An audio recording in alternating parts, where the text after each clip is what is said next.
muchos años,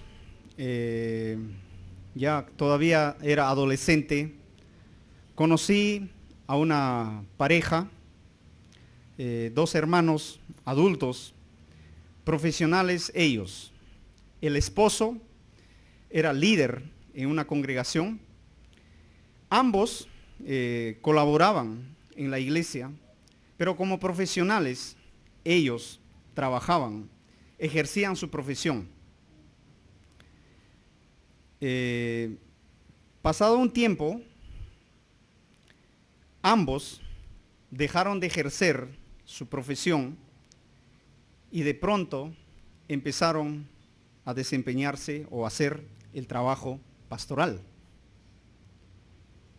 Empezaron como pastores, no se habían formado, no se habían preparado para ser pastores, pero han sido capacitados, entrenados para colaborar en la obra del Señor.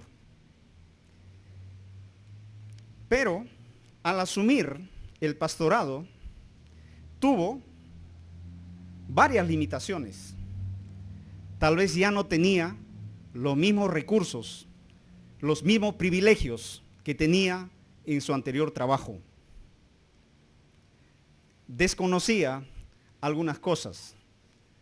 Recuerdo que después de mucho tiempo me encontré aquí en Lima y él me preguntó de cómo son las personas aquí, cómo son las familias aquí, cómo se puede trabajar aquí con las familias. Y luego esta pareja se involucró por muchos años en el servicio, a pesar de las limitaciones, a pesar de los problemas, a pesar de las dificultades. Creo que él experimentó, cuando asumió el trabajo pastorado, como dije, diferentes carencias en el ministerio, en su propia familia. Pero lo curioso, lo interesante que me dijo un día la esposa de este pastor, ella me dijo: lo que nosotros no encontramos, lo que nosotros no recibimos en la obra de Dios, colaborando en el trabajo de Dios, Dios utiliza otros medios, otros canales para bendecirnos, para proveer nuestras necesidades. ¿Por qué decía eso esta hermana? Porque su hija había conseguido una beca para estudiar en una universidad privada. Probablemente con los recursos que tenía, ellos no podían pagar los estudios de su hija. Pero ella se dio cuenta, eso era para esta familia, digamos, su consuelo, de seguir impulsando, de seguir colaborando, de seguir trabajando en la obra de Dios, que Dios proveía también por otros medios. Y pensándolo bien, creo que también algo de eso, parte de eso, en esta corta experiencia, porque todavía tengo corta experiencia, considero, también he estado experimentando, he estado viendo. Ustedes conocen a mi familia. Mis dos hijos estudian en un colegio privado. Hace 7 años, o creo que 8, mi hijo estudia en un colegio donde yo debo pagar por la mensualidad. En ese colegio cuesta más de 700 soles. Pero mi hijo estudia en ese colegio porque él ha recibido una beca. Pago algo mínimo, algo simbólico. Hace 8 años y cada año se tiene que renovar esa beca. Entonces, cuando esta hermana habló de que Dios también proveía por otros medios, yo también me identifiqué con eso. Que sí, dije, ¿no? Es verdad, Dios provee también por otros medios. Mi hijo no estudia en un colegio cristiano. Muchos me han dicho, que no es que hablo mal, pero muchos me han dicho, lleva a tu hijo al colegio San Andrés, que es cristiano, muy, muy bueno y todo eso. Pero uno tiene que ver, tiene que vivir su realidad. Yo dije, ¿no? Así me den beca en el colegio San Andrés, de donde yo vivo, para movilizarme, no solo es pagar el colegio, la movilidad y todo eso, al final suma, ¿no? Incluso habían familias que me habían ofrecido pagar la cuota de ingreso, todo eso para poner en el colegio San Andrés. Yo considero que el colegio San Andrés es muy bueno, pero mi realidad, mi situación, así yo tenga beca, pues no da para eso. O sea, yo tendría que prácticamente, o mi esposa, dedicarme a mi hijo, porque movilidad no voy a poder pagar. Yo tendría que llevar y también tendría que recoger. ¿Y en qué momento trabajo? Entonces, todo eso uno tiene que evaluar. También he escuchado, con esto termino, por si acaso no es una queja, es una reflexión de la vida real. Algunos siervos de Dios, algunos hermanos, algunos líderes me han dicho, a veces la iglesia no reconoce a sus obreros, no lo valoran, a sus líderes, a sus obreros, no lo valoran. También me dijo, es verdad, aunque no nos valoran dentro, en nuestra casa, gracias a Dios, hay otros que sí reconocen, aprecian, valoran nuestro trabajo. Al final, eso es lo que a uno le gratifica. Somos seres humanos, trabajamos para el Señor, pero tenemos sentimientos, tenemos emociones. A veces se le reconoce al siervo, al pastor, al obrero, al líder, cuando ya no está. Mejor sería reconocer cuando todavía está en vida. Pero recuerde, así no nos valoren, así no te valoren, así no te consideren, hay alguien que no se olvida de ti. Hay alguien que no se olvida de sus siervos, de sus hijos, de sus pastores, de sus obreros, de sus líderes. Hay alguien que no se olvida de cada uno de sus hijos, de cada uno de sus siervos. Hermanos, estamos terminando de reflexionar en el libro de Ageo. Y esta última sección, estos últimos versos, del verso 20 en adelante que hemos leído, la profecía o la palabra se dirige no al líder espiritual, se dirige al gobernador del pueblo. Cuando leemos los primeros versos del capítulo 1, incluso se menciona, directamente no mencionan, mejor dicho, no solo menciona el nombre de este líder, tiene que mencionar el nombre de sus padres. Los primeros versos que hemos empezado, ¿no? Capítulo 1, verso 1 y 2, vamos a leer. En el año segundo del rey Darío, en el mes sexto, en el primer día del mes, fue dirigida esta palabra de Jehová por medio del profeta Ageo a Zorobabel, hijo de Salatiel, gobernador de Judá, y a Josué, hijo de Josadac, el sumo sacerdote. Así empieza este libro de Ageo. No me gusta imaginarme o crear una novela, algo así, cuando leo el texto bíblico. Pero en esta ocasión, con el permiso de ustedes, quiero imaginarme un poquito en la vida de Zorobabel, en la vida de Josué que menciona aquí. Imagínense, ellos nacieron en el extranjero, nacieron en Babilonia. Después de más de 50 años han retornado y todo encontraron en ruinas. Todo un desorden, un caos, no hay los muros de la ciudad, no tienen el templo, todo un desafío para trabajar, para levantar todos esos escombros.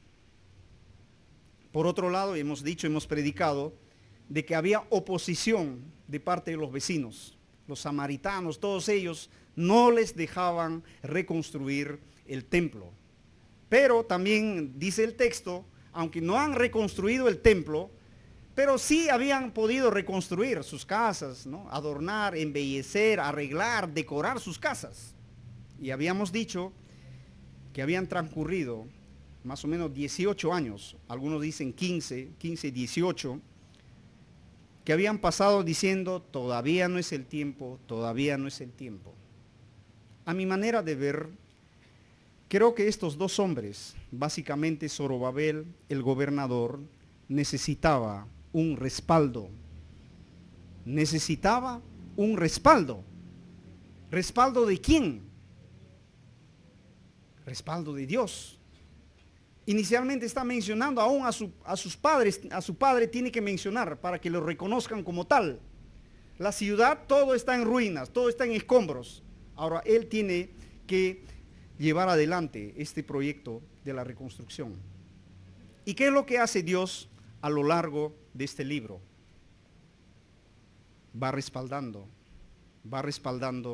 a sus siervos, va dando su reconocimiento, dando el debido lugar a estos siervos. Volvamos a leer los versos 20 en adelante que hemos leído.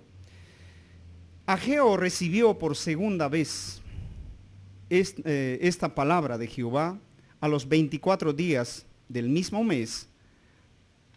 Habla a Zorobabel, gobernador de Judá, y dile, yo haré temblar los cielos y la tierra, trastornaré el trono de los reinos y destruiré la fuerza de los reinos de las naciones. Trastornaré los carros y los que en ellos suben. Caballos y jinetes caerán bajo la espada de sus propios hermanos. En aquel día, dice Jehová de los ejércitos, te tomaré, Zorobabel, hijo de Salatiel. ¿Qué dice de Zorobabel el texto? Siervo, ¿de quién su siervo era? Siervo mío. Te tomaré, siervo mío, Zorobabel, hijo de Salatiel, dice Jehová, y te pondré como anillo de sellar, porque yo te he escogido, dice Jehová de los ejércitos. Aquel día yo te voy a tomar, siervo mío, yo te he escogido, siervo mío. Así termina el libro de Ageo.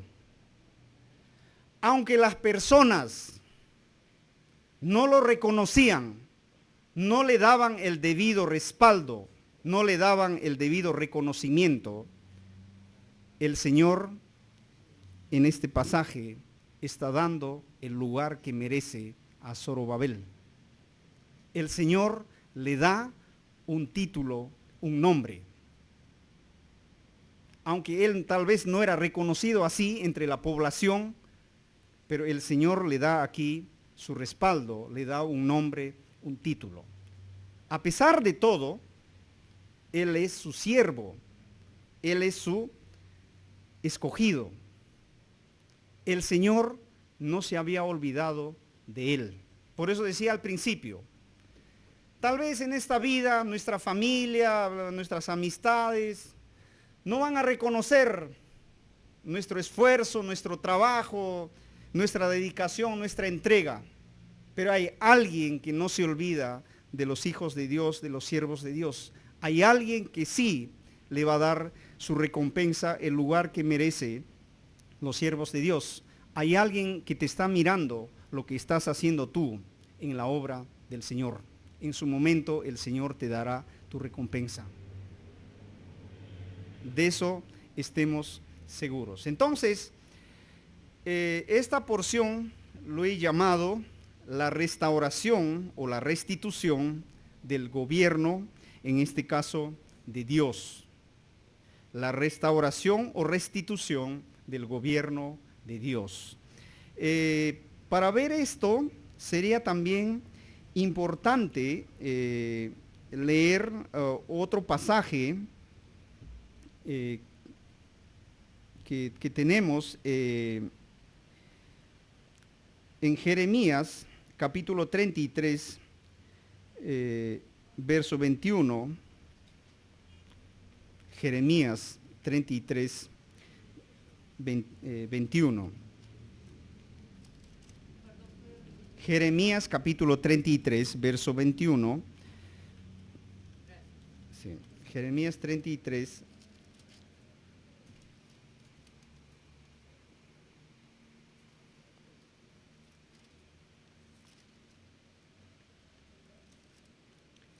Jeremías 33, 21 dice lo siguiente, del verso 19, vino palabra de Jehová a Jeremías diciendo, así ha dicho Jehová, si pudiera invalidarse mi pacto con el día y mi pacto con la noche, de tal manera que no pudieran día ni noche a su debido tiempo, podría también invalidarse mi pacto con mi siervo David, para que deje de tener un hijo que reine sobre su trono, y mi pacto con los levitas y sacerdotes, mis ministros. De la misma forma, en el capítulo 22 de este mismo libro de Jeremías, en el 22, verso 24, dice lo siguiente, Jeremías 22, 24, dice, vivo yo, dice Jehová, que si Conías, hijo de Joacim, rey de Judá, fuera anillo en mi mano derecha, aún de allí te arrancaría. Te entregaré en manos de los que buscan tu vida, en manos de aquellos cuya vista temes.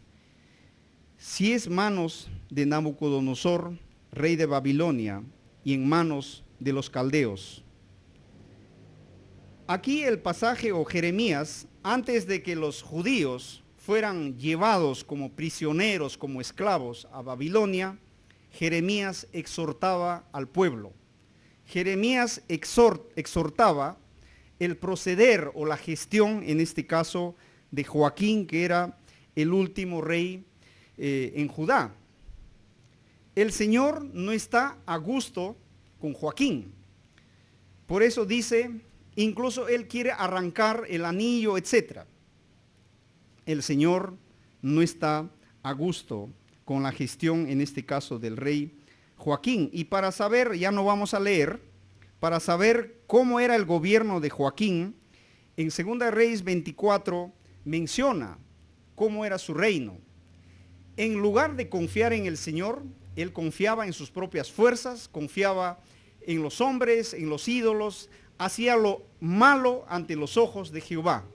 Mientras avanzaba el ejército de los babilonios, en lugar de refugiarse en el Señor, él seguía haciendo lo malo ante los ojos del Señor. Por eso Jeremías dice aquí en el 22, verso 24, ¿no?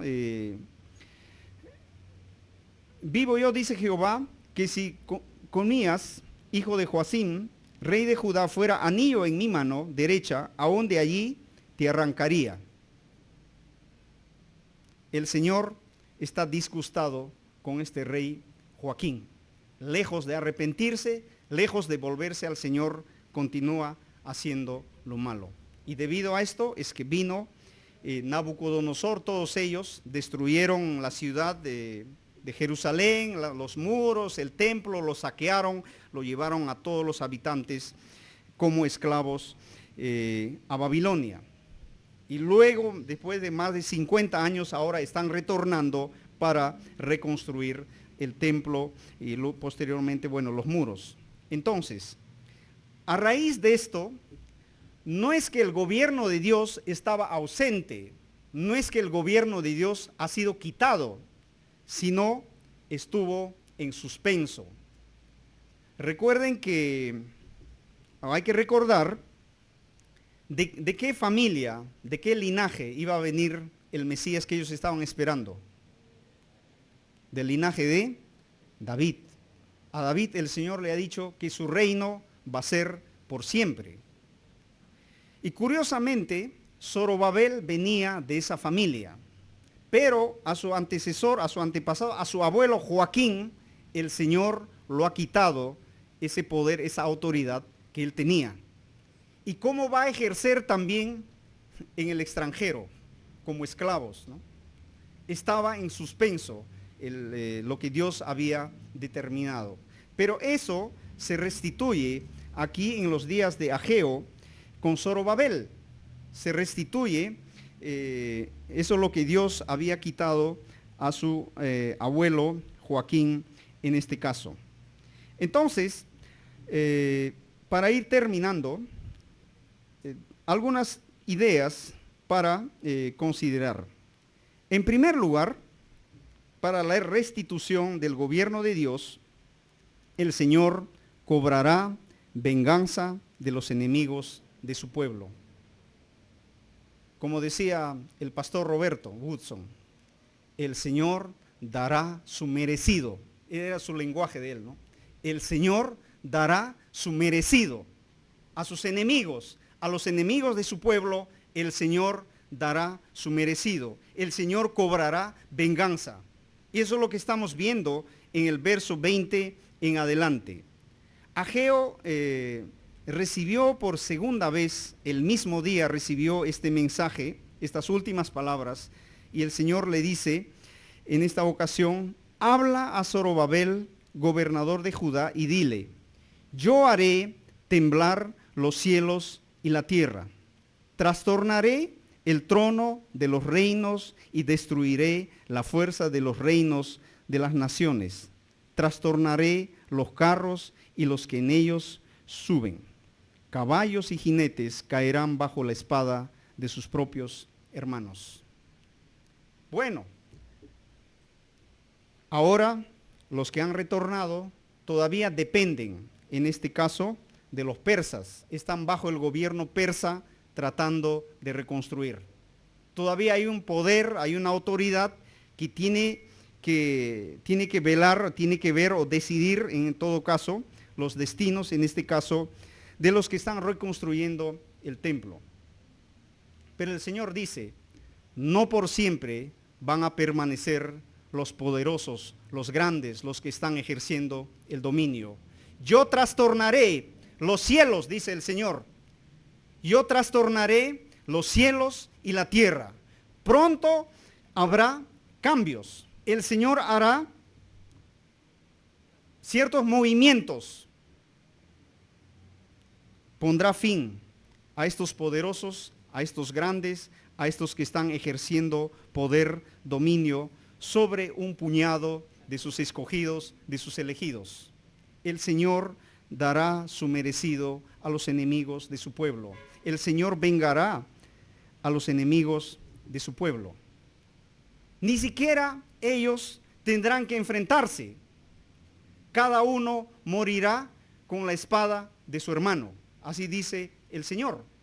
Ellos no tienen que luchar, ellos no tienen que pelear, porque el Señor es el que los defiende. El Señor es el que cobrará, es el que dará su merecido a los enemigos de su pueblo. Dile esto a Zorobabel, dice el Señor, que habrá un remesón, que habrá un movimiento, que habrá un cambio, que los que están en el poder, los que se consideran poderosos, los que se consideran grandes, los que se consideran ricos, los que tienen el control sobre ustedes, en ellos habrá cambio, porque yo haré remecer los cielos y la tierra. Esta sacudida del cielo y de la tierra, es decir, de todo el universo, se conecta con grandes agitaciones políticas. Esto es que llegará el fin de las condiciones actuales del mundo a través de grandes convulsiones políticas. Creo que en los versos 6 y 7 de este capítulo, hace como 2 o 3 semanas, habíamos predicado de esto. Que también ahí dice el Señor que hará convulsiones, habrá agitación en los cielos y en la tierra. Parece que a raíz de esto había una pregunta, una inquietud. No sé si en el profeta Ageo, no sé si en toda la población, porque al parecer como que están aterrados, si es que el Señor va a remecer el cielo y la tierra, van a haber grandes cambios, como quien dice, ¿Y qué pasará con nosotros? ¿Qué pasará con su pueblo que está trabajando, que está reconstruyendo? Como que había una pregunta, una inquietud para el Señor. Y a raíz de esto, una vez más el Señor habla a Ageo en estos versos 20, 21, 22 en adelante y dice, ¿para quién vienen las destrucciones? ¿O para quién viene la destrucción? Para los enemigos del Señor, para los enemigos de su pueblo. Para ellos viene la destrucción. Pero ¿qué pasará con Zorobabel o qué pasará con el pueblo? También dice algo de esto, estos versos. En el versículo 23, la primera parte. El versículo 23. Versículo 23. En aquel día, dice Jehová de los ejércitos. ¿Qué dice? En aquel día, ¿qué va a pasar? Te tomaré. En aquel día, mientras va a haber un trastorno, un movimiento, va a poner fin a los gobiernos, a los poderes de este mundo. En aquel día, dice Jehová de los ejércitos, te tomaré, Zorobabel, hijo de Salatiel, siervo mío. Su abuelo fue rechazado, Joaquín, hizo lo malo, el Señor lo quitó su autoridad, le hizo a un lado, por eso vino la destrucción. Pero ahora el Señor restituye lo que estaba en suspenso, restituye en este caso en Zorobabel la línea, digamos la línea mesiánica o la línea davídica. Y por eso en Mateo, en el Evangelio de Mateo, menciona a Zorobabel también dentro de la línea o en la genealogía de nuestro Señor Jesucristo. Mateo capítulo 1, el primer capítulo, verso 12. Después de la deportación a Babilonia, Jeconías engendró a Salatiel. ¿Y Salatiel a quién? A Zorobabel. Después de la deportación a Babilonia, Jeconías engendró a Salatiel y Salatiel a Zorobabel. Zorobabel engendró a Abiud, Abiud a Eliakim, Eliakim a Azor, Azor engendró a Sadoc, Sadoc a Akim, Akim a Eliud, Eliud engendró a Eleazar, Eleazar a Matán, Matán a Jacob, Jacob engendró a José, marido de María, de la cual nació Jesús llamado el Cristo. En Zorobabel se restituye esa línea mesiánica o la línea davídica. Su antepasado o su abuelo Joaquín se portó mal, hizo lo malo ante los ojos de Jehová y el Señor quitó ese privilegio que él tenía. Entonces, cuando nosotros venimos a Dios, cuando venimos a Cristo, ¿qué es lo que el Señor hace con nosotros? ¿Qué es lo que el Señor hace contigo? ¿Qué es lo que el Señor hace conmigo? El Señor nos restituye, el Señor nos transforma, nos restaura el Señor. No solo eso, el Señor te da un nombre, una identidad. Ahora eres hijo de Dios, ahora eres de la familia de Dios. Cuando venimos a Cristo, el Señor restaura nuestra comunión con Él y nos da un nombre, una identidad y nos hace miembros de su iglesia. El abuelo de Zorobabel había sido desechado, pero en este caso Zorobabel fue restituido. Él sí es su siervo, dice, siervo mío. Aquel día que va a temblar todo, va a haber todo un cambio, lo cual no lo va a afectar porque el Señor lo va a tomar, el Señor va a restituir, el Señor lo va a restaurar. Aquel día, siervo mío, te tomaré, dice el Señor en este caso a Zorobabel. El Señor dará su merecido a sus enemigos, a los enemigos de su iglesia, a los enemigos de su pueblo. En segundo lugar, el Señor devolverá la posición que ocupaba en este caso Zorobabel. Por eso habíamos dicho que cuando nosotros también venimos a Cristo, el Señor restaura, restituye nuestras vidas. Restaura la comunión que teníamos con el Señor en el principio, que había sido también manchado, dañado. El Señor lo restaura. Nos da un nombre, nos da una identidad y ahora nos hace miembros de su familia. Finalmente, ¿por qué esto hace el Señor? ¿Por qué tomará venganza o por qué cobrará venganza de los enemigos de su pueblo? ¿Por qué dará su merecido a los que oprimieron, a los que esclavizaron, a los que se están aprovechando de su pueblo? ¿Por qué el Señor restituirá o restaurará, en este caso, la autoridad o la línea davídica, en este caso, de Zorobabel? ¿Por qué hace estas cosas? ¿Zorobabel merecía eso? ¿Zorobabel se había comportado a la altura de las circunstancias? ¿Acaso su obra, sus acciones eran sobresalientes? ¿Por qué lo hace el Señor? Eso nos dice la segunda parte del verso 23. Con esto terminamos. ¿Por qué el Señor va a hacer todo esto? El versículo 23 al último. Porque yo te he escogido, dice Jehová de los ejércitos. ¿Por qué voy a hacer todo esto? Porque yo te he escogido. No es porque tú lo mereces. Yo haré todo esto porque yo te he escogido. Aquí habla, me estaba pasando por alto, acerca del anillo del rey.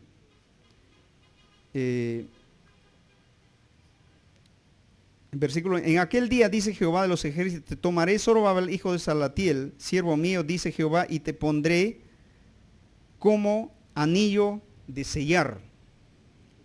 ¿Qué era un anillo de sellar? Antiguamente, el anillo del rey era muy importante.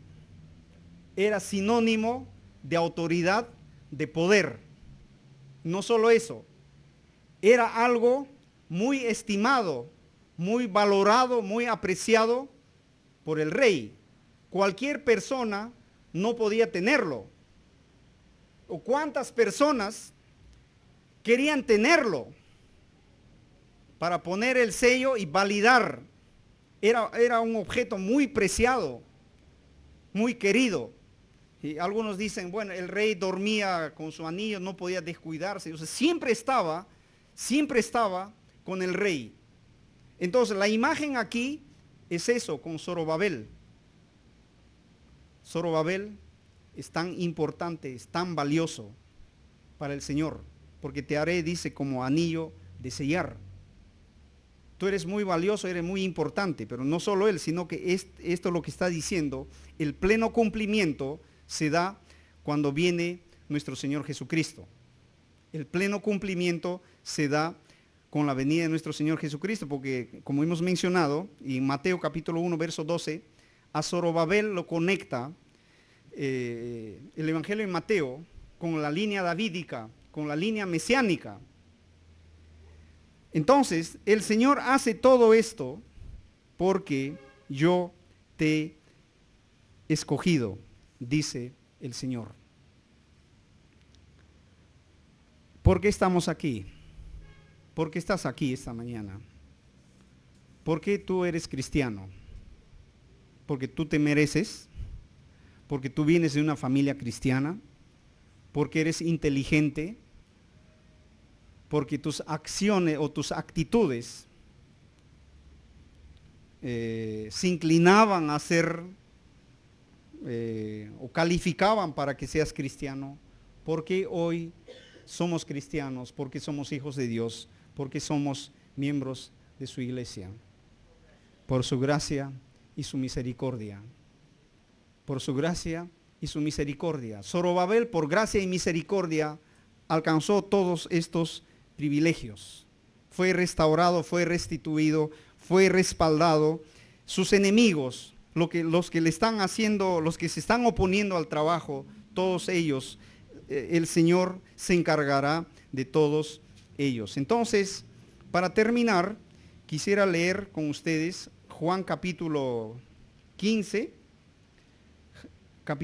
de Juan, versos 11 en adelante. Capítulo 15 de Juan, versos 11 en adelante. Con esto terminamos.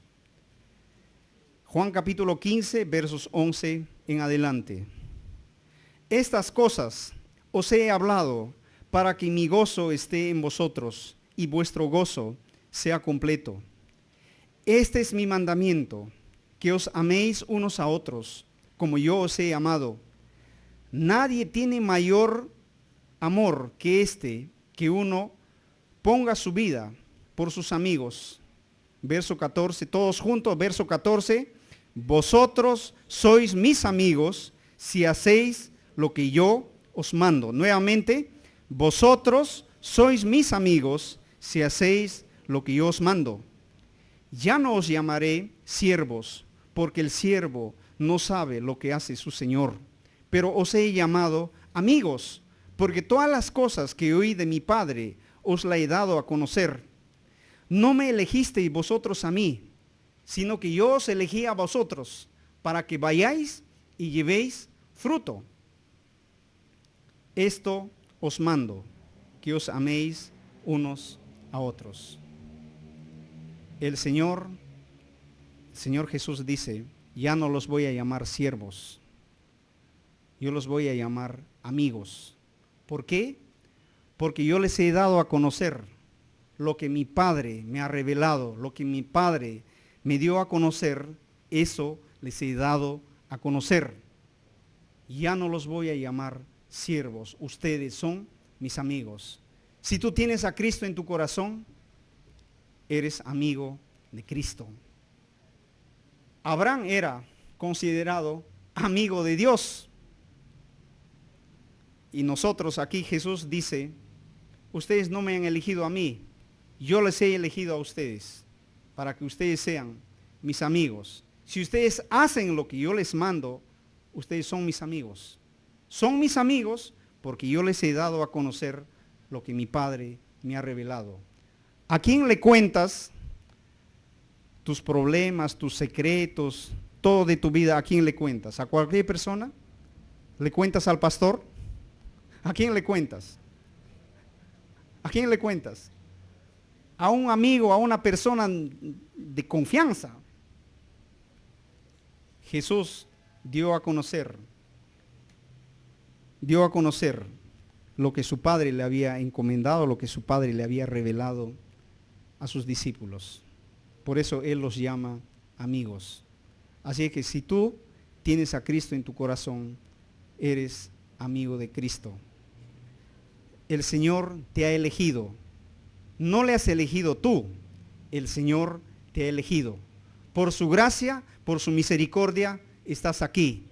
Por su gracia y su misericordia, has recibido su palabra, el Evangelio, y te encuentras hoy aquí.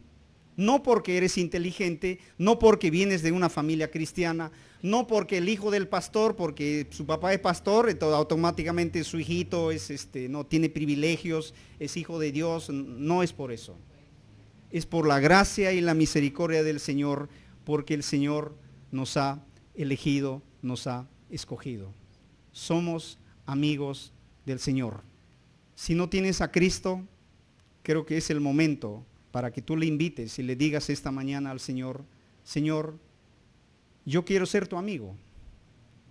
Hoy quiero recibirte en mi corazón.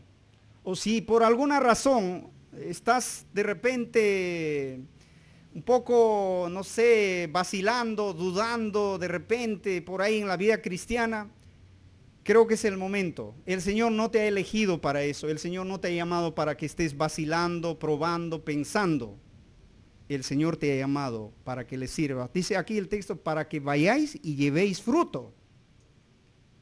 No cuando podemos, no dependiendo a ver si nos alcanza el tiempo, si hay recursos, no. El Señor te ha elegido para que lleves fruto. Y este es el tiempo para que nosotros podamos dar fruto. Pongámonos de pie, vamos a orar, vamos a agradecer al Señor por su gracia y su misericordia. Estamos esta mañana aquí. Oremos.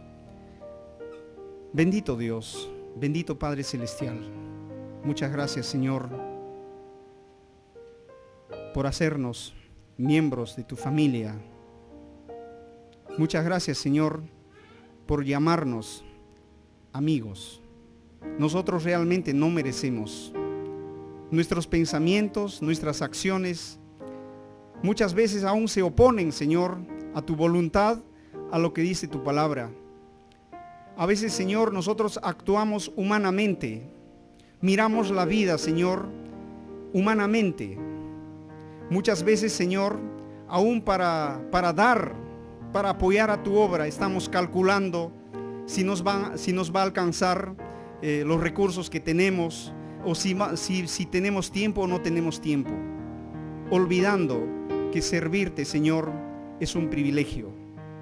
Tu palabra dice: no me elegisteis vosotros a mí, sino que yo os elegí a vosotros para que vayáis y llevéis fruto.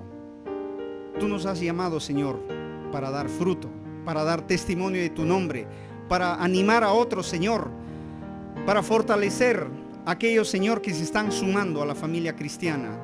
Tú nos has llamado, Señor, para servirnos unos a otros, para dar testimonio de tu nombre, Señor. Perdónanos, Señor, si no lo estamos haciendo. Perdónanos, Señor, si nuestras acciones y todo lo que hacemos, Señor, no te agrada.